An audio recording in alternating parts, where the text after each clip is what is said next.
تو وہ جان بوجھ کے وہاں پر بچوں کو مارا جا رہا ہے. جو اسٹوری آپ نے کی تھی لاسٹ ویک کی تھی، جو بیچ پہ بچے فٹ بال کھیل رہے تھے، اس پر میں نے پہلے بھی آپ کو بتایا تھا کہ یہاں پہ یہ امریکہ میں خاصا اس پہ یہ ہنگامہ ہوا ہے، شور ہوا ہے. اور پرٹیکولرلی جو ایک آپ کہہ سکتے ہیں اچھی چیز جو میں نے دیکھی ہے کہ new York Times of course یہ امریکہ کا سب سے بڑا اخبار سمجھا جاتا ہے، اس میں کریڈیبل ون بھی ہے. انہیں وہ جو پکچر تھی جب بچے کو بیچ پہ مارا گیا ہے، وہ پکچر انہوں نے اپنے فوٹوگرافر کے ذریعے اپنے فرنٹ پیج پہ لگائی ہوئی تھی. اچھی خاصی بڑی انہوں نے پکچر لگائی تھی اور اس کی ہیڈ لائنز تھیں وہ بڑی انہوں نے کیچی لگائی، جس سے اندازہ ہو رہا تھا کہ یہ جس طرح کا قتل عام کیا جا رہا ہے. اور پرٹیکولرلی جس نے وہ پکچر لی تھی اس نے پھر یہ نیو یارک ٹائمز کو ایک خصوصی فیچر لکھ کے بھیجا، اپنا آئی وٹنس اکاؤنٹ اس نے لکھ کے بھیجا کہ کیسے وہاں پہ ان بچوں کو مارا گیا ہے. تو اس سے خاصا امپیکٹ آیا وہاں پہ، لوگوں کو یہ محسوس ہونا شروع ہوا ہے کہ یہ ون سائڈڈ تو آلریڈی یہ تو میرا خیال ہے کوئی بحث ہی نہیں ہے. جو بات آپ کہہ رہی تھی کہ یہ برابر کی جنگ ہے یا نہیں ہے، اس پہ تو کوئی بحث نہیں ہے. اصل چیز ہے اگر آپ کو یاد ہو 2009 میں بھی اس طرح کا کلیش ہوا تھا جس میں 1300 سے زیادہ فلسطینی جو ہیں اس میں وہ مارے گئے تھے. ابھی تو یہ جو فگر ہے یہ تو 400 کے قریب پہنچنے والا ہے. لاسٹ ٹائم یہ 1300 کے قریب وہاں پہ مارے گئے تھے اسی طرح کے بمبنگ سے. اب یہ نہیں سمجھ آ رہا کہ ان کے درمیان کون آئے گا، کیونکہ مسلمان ورلڈ آپ کے سامنے ہے، وہ تو ایک دوسرے کو قتل کر رہے ہیں. جو عراق میں ہوا کئی دفعہ قاضی صاحب نے بھی سٹوریز کی ہیں، ایک دوسرے کو قتل و غارت کرنے سے ان کو فرصت ملے گی تو کوئی بیٹھ کے کوئی اس میں مشترکہ یہ لاہ عمل یہ تیار کریں گے. مجھے تو یہ کیپیسٹی نظر نہیں آتی. جو سب سے زیادہ میرے لیے تھوڑی سی ٹربل سم بات ہے کہ پچھلی دفعہ ہم نے دیکھا تھا 2009 میں فرانس اور یورپین ممالک درمیان میں پڑے تھے اور سیز فائر ٹائپ انہوں نے اس طرح کروائی تھی. اب کی دفعہ لگتا ہے یا تو 1300 کے مرنے کا انتظار کیا جا رہا ہے جو لاسٹ یہ ڈیٹا تھا فگر ہم نے دیے تھے، یا پھر فرانس یا یورپین یا جرمن یا دوسرے ممالک جو ہیں وہ بھی مایوس ہو چکے ہیں اور انہوں نے اسرائیلیز کو یا فلسطینیوں کو ان کو اپنے حال پہ چھوڑ دیا کہ ٹھیک ہے جس کے پاس توپیں ہیں گنے ہیں مار سکتا ہے وہ مارتا رہے. صحیح. قاضی صاحب پچھلے 5 سالوں میں تیسری لڑائی ہے. پہلی جنگ میں انہوں نے عسکری پسندوں کو نشانہ بنایا، دوسری جنگ میں انہوں نے اسلحہ جو تھا اس کو ہدف بنایا. اب کی بار اسرائیل کا مقصد کیا ہے، محرکات کیا ہیں؟ اصل میں دیکھیں 2 باتیں. پہلی بات تو میں یہ کہوں کہ برزنسکی نے آ کے CNN پہ کہا اور میں نے سنا ہے کہ وہ جو 3 بچے مرے تھے اسرائیلی ان کے بارے میں کوئی ابھی کنفرم ثبوت نہیں ہے کہ وہ حماس نے مارے تھے، اور پھر اس کو انہوں نے ایک ہائپ بنائی. اب دیکھیں 2 باتیں. پہلی بات تو یہ ہے کہ اسرائیل بھی دنیا سے الگ نہیں ہے. وہاں آسٹیرٹی کٹس کی وجہ سے بہت زیادہ ہیٹ ہے نیچے، جس کے 2 بڑے مظہر ہم نے دیکھے. ایک تو ہم نے ایجپٹ کے انقلاب کے دوران لاکھوں بلکہ ملینز آف لوگ باہر آئے. پھر ایک اور بہت بڑی موومنٹ وہاں بن رہی تھی جس میں وہ کرایوں اور گھر کے کرایوں اور جو زندگی میں جو چیزیں مہنگی ہو رہی ہیں اس کے خلاف ایک بہت بڑی وہاں پہ بھی ایک ایون اسرائیلی آبادی بڑی تنگ ہے. اور وہاں پہ جو رائٹ ونگ ہے اس کی حمایت ختم ہو رہی تھی، لہذا وہ بہت زیادہ رائٹ ونگ پہ، اور انہوں نے فلسطین کو ڈیمونائز کر کے اب ان کے پاس سیاستدانوں کے پاس بیچنے کو کچھ نہیں ہے. مگر اب جو حملہ ہوا ہے اس کی 2 بڑی وجوہات ہیں. ایک وجہ تو یہ کہ اندر کے جو لوگ ہیں اس کی طرف سے توجہ ہٹ جائے، اور یہ بڑا پرانا طریقہ ہے. آپ کو یاد ہوگا نیرو نے کہا تھا، کس نے کہا تھا کہ تم لوگوں کو حب الوطنی کے بخار میں مبتلا کر دو تو ریس ہے رائٹس بھی آپ کی چوکٹ پہ آ کے چھوڑ جاتے ہیں. یہ پرانا حربہ ہے حکمرانوں کا. دوسری بات یہ کہ جو عرب سمر تھی، عرب سمر کی وجہ سے بہت زیادہ فلسطین کے اندر حماس کے خلاف اور الفتح کے خلاف، چونکہ یہ بہت عرصے سے لوگوں کو مایوس کر رہے ہیں، تو ایک موومنٹ بن رہی تھی، مظاہرے ہو رہے تھے، اور ان مظاہروں کے خوف کی وجہ سے حماس اور الفتح قریب آ رہے تھے. ان کا قریب آنا اسرائیل کے لیے خطرے کی گھنٹی تھا، کیونکہ ان کے پاس جو دلیل ہے ان کو نیشن کا درجہ نہ دینے کی، وہ یہ کہ یہ تو آپس میں لڑ رہے ہیں. چنانچہ یہ چاہتے ہیں کہ حماس اور یہ آپس میں لڑتے رہیں. ذمہ دار ہے حالات کو یہاں تک دیکھیں جی، حماس سے سب سے زیادہ ذمہ دار تو اسرائیل ہے. اور دوسری جو کراسر صاحب نے بات کی کہ انتہائی منافقانہ بیان آیا اوباما کا، فرانسو کا، وہاں سے EU کا. وہ بھائی اچھا ابھی ہے ٹائم، میں آپ کو اب جب بریک سے واپس آئیں گی تو ایک آرگنائزیشن ہے میڈیسن سینز فرنٹیئرز، اس کا جو ہیڈ ہے میں اس کی کوٹیشن آپ کو پڑھ کے سناتا ہوں جس سے میرے خیال میں بڑی گرافیکلی سچویشن واضح ہو گئی. بریک لینے دے، بریک کے بعد واپس آتے ہیں.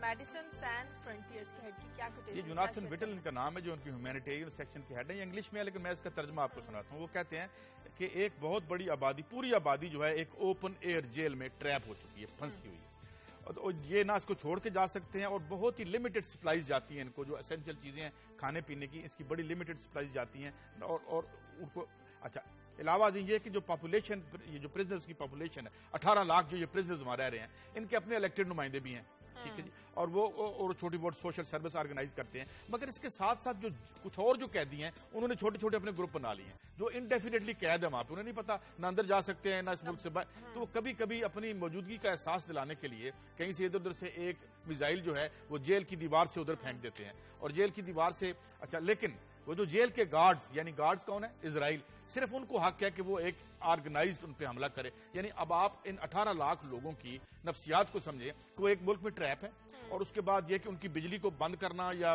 کھولنا جو ہے وہ اسرائیل کے پاس ہے، کھانے پینے کا بڑا لمیٹڈ سامان وہ آنے دیتے ہیں، اور وہ اندر فرسٹریشن میں، اب تو وہ بھی نہیں آ رہا، اور اچھا اور میں 2-3 اور بھی آپ کو باتیں بتا دوں، یہ جو آیا نا بڑا، ہم نے انہوں نے کہہ دیا تھا خالی کر دیں، تو پتا چلا کہ 5 منٹ پہلے فون آئے کہ 5 منٹوں میں آپ گھر خالی کر دیں۔ ایک اسپتال جس کا نام الوفا ہاسپٹل ہے غزہ میں، اس کے جو ہیڈ ہیں وہ کہہ رہے ہیں جی ہسپتالوں کو نشانہ بنایا جا رہا ہے، تو جو ٹوٹا پھوٹا مدد کے لیے آ رہے ہیں امدادی ٹیموں پر بمباری چھوٹا موٹا جو انفراسٹرکچر ہے وہ اس کو ڈیوسٹیٹ اور برباد کریں، لیکن ایک عجیب منافقت ہے یہاں پہ، اور میں اپنے ملک میں بھی دیکھ رہا ہوں کلاسر صاحب، میں سوشل میڈیا پہ بعض لوگوں کو دیکھ رہا تھا کہ وہ اپنا فرض منصبی سمجھتے ہیں، اور یہ اپنے لبرل ہونے کا یا پروگریسو ہونے کا وہ نتیجہ یعنی یہ ثبوت دیتے ہیں کہ نہیں اسرائیل ہے، اور یہ حالانکہ طالبان سے زیادہ فنڈامنٹلسٹ گورنمنٹ ہے ان کی، زیادہ رائٹ ونگ اور زیادہ قتل و غارت گری کی انہوں نے، دنیا کی 4تھی بڑی فوج ہے، اور پورے کی پوری دنیا ان کو خاص طور پر امریکہ ان کو یہ طاقت بنا کے بیٹھا ہوا ہے، اور وہ جو مرضی کرے، ان کی سیکورٹی کا ذمہ دار ہے امریکہ۔ کلاسر صاحب، اگر ویسٹ چاہے تو کوئی راہ نکل سکتی ہے؟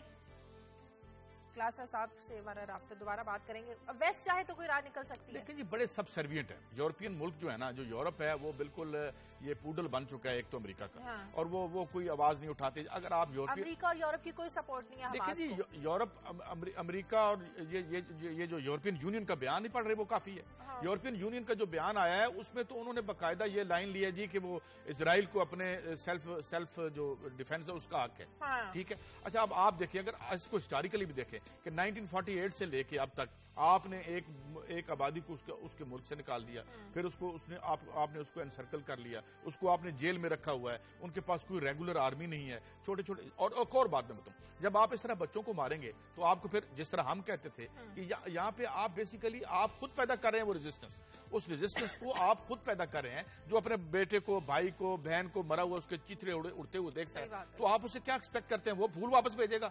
ابھی میں کل ایک پڑھ رہا تھا جی، وہ ایک صاحب کو میں نے دیکھا سوشل میڈیا پہ، پتہ نہیں انہوں نے کہا، ویسے آئی تھنک انہوں نے کہہ ہی دیا ہوگا کیونکہ یہاں ویسے بھی عقل دانش کی تو کچھ زیادہ ضرورت ہے نہیں، وہ یہ کہ جی ادھر سے اگر بم جائیں گے تو ادھر سے پھول آئیں گے، تو بھائی ادھر سے 13 اسرائیلی مرے ہیں جو کہ ان کا تاریخ کا سب سے بڑا لاس ہے، 400-500 مر گئے، اور جس میں 80% بچے اور عورتیں ہیں، تو یہاں آپ لبرل ہونے کا نا اپنے آپ کو بڑا روشن خیال بتانے کے لیے اس قسم کی یعنی بربریت کو آپ سپورٹ کریں گے، اتنی ڈیمنٹڈ میں تو سوچ۔ کلاسر صاحب، سعودی عرب کو عالم اسلام کو ایک پلیٹ فارم پر آپ نہیں سمجھتے اکٹھا کرنا چاہیے، جو مسلم برادری ہے اس کو اکٹھا ہونا چاہیے اس مسئلے کے حل کے لیے؟ کیونکہ ابھی ہم بات کر رہے تھے کہ امریکہ اور یورپ تو بالکل ان کو سپورٹ نہیں کر رہے، حماس کو، اسرائیل کے ساتھ ہیں وہ، تو عالم اسلام کو آگے آنا ہوگا۔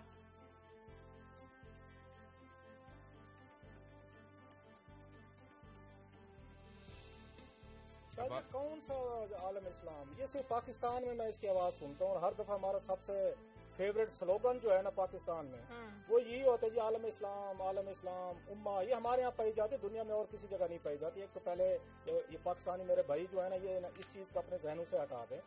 آپ کو یاد ہوگا، چلے اسرائیل تو مار رہے ہیں فلسطینیوں کا، ہم اس پہ شوز بھی کر رہے ہیں، مذمتیں بھی ہو رہی ہیں، اجلاس بھی ہو رہے ہیں، جلوس بھی ہو رہے ہیں، یہ کچھ عرصہ پہلے کی بات ہے، قاضی صاحب اور میں یہاں سٹوریز کرتے رہے، دنیا بھر میں ہوتی رہی ہیں، اور سعودی ناراض ہو گئے تھے کہ امریکہ نے جا کے شام پہ حملہ کیوں نہیں کیا، وہاں پہ بچے عورتیں نہیں مرنے تھے، اگر امریکن سے جا کے اٹیک کرنا تھا شام پہ، وہ مسلمان نہیں تھے، وہاں پہ بچے عورتیں نہیں تھیں۔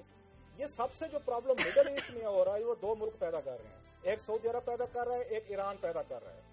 جب تک یہ دونوں ملک کسی، اور ان کی انڈرسٹینڈنگ کبھی بھی نہیں ہوگی، ان کے ریلیشن شپ، ان کے کبھی عربی ورسز اجمی جو لڑائی ہے یہ آج کی نہیں، ہزاروں سال پہلے کی ہے، اسی لڑائی کی وجہ سے ہی یہ حالات ہمارے ہو چکے ہیں، پرٹیکولرلی وہاں پہ اس خطے میں آپ کہہ رہے ہیں وہ لیڈ کرے گا اس کو، اب مسلم امہ کو سعودی عرب تو وہاں پہ پوری فوجیں کوئی اکٹھی کر رہا تھا کہ چلتے ہیں شام پہ حملہ کرتے ہیں، ابھی انہوں نے جا کے اگر ویپنز بھی دیے ہیں، اسلحہ بھی دیا ہے، اور مزید وہ برقیاں کر کے بھی دے رہے ہیں۔ اور میں اس کا ترکی کے اخبار کا ایک رپورٹ پڑھ رہا تھا